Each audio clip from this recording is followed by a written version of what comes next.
అందరికీ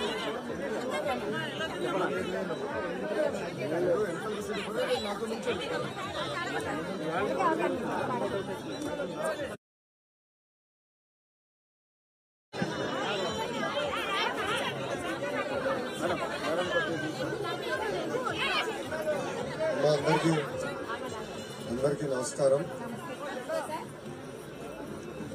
మిమ్మల్ని ప్రభుత్వం ఎట్లా వేధిస్తుంది అనేది నేను చూశాను. పాదయాత్రలో అంగన్వాడీ టీచర్స్ సంబంధించిన పెద్దలందరూ కూడా వచ్చి నాకు కలుస్తాం జరిగింది. వాళ్ళు నాకు రిప్రజెంటేషన్ కూడా ఇస్తాం జరిగింది.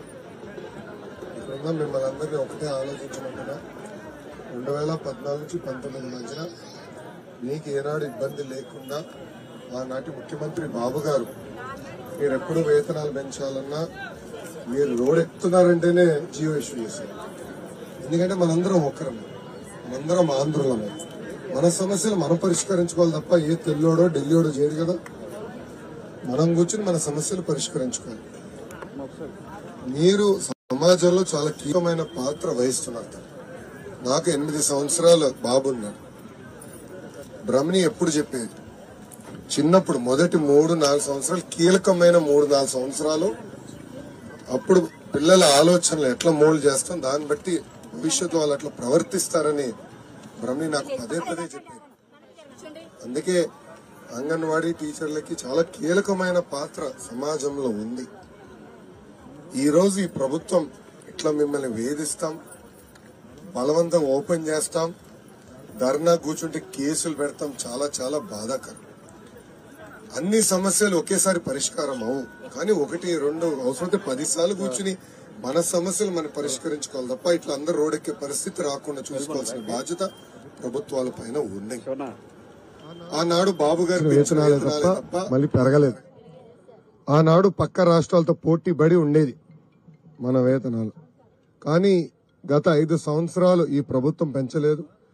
నిత్యావసర సరుకుల ధరలన్నీ పెరిగినాయి, అన్ని ధరలు పెరిగినాయి. ఈ రోజు బతికే పరిస్థితి లేకుండా పోయింది. తప్పనిసరిగా మీ డిమాండ్లు అనేది న్యాయపరమైన డిమాండ్లు, అది మన ప్రభుత్వం అధికారులకు వచ్చిన వెంటనే పరిష్కరిస్తామని సభాముఖంగా నేను హామీ ఇస్తున్నాను.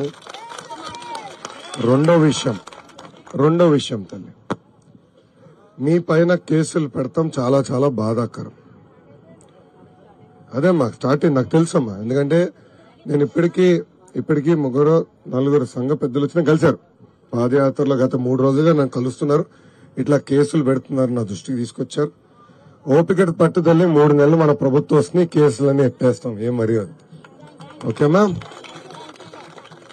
నేను నాడు నేడు ఎప్పుడు మిమ్మల్ని కోరేది ఒకటే ఉంటుంది, పసిబిడ్డలను జాగ్రత్త చూసుకోవాలి, పౌష్టిక ఆహారం ఇవ్వాలి, సమాజం పట్ల ప్రత్యేకంగా మహిళల పట్ల గౌరవించాలనేది అంగన్వాడీ కేంద్రం నుంచి పీజీ వరకు ఉండాలనేది బలంగా నమ్మే వ్యక్తిని.